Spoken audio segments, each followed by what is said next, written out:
Нема ниту рекламен спот, ниту музичка композиција, банери и телевизиски најави во пресред на најголемиот државен празник 120 години од Илинденското востание, кој требаше да ги организира владата на премиерот Димитар Ковачевски.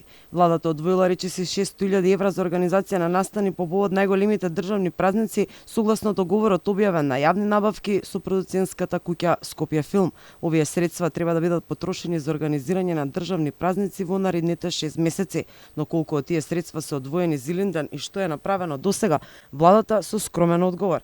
Владата оваа година националниот празник 2 август, Ден на Републиката, ќе го одбележи во Скопје. Воедно ве информираме дека во тек се подготвителните активности за организација на настанот за одбележување на празникот Илинден. Јавноста навремено ќе биде информирана за сите превземени активности.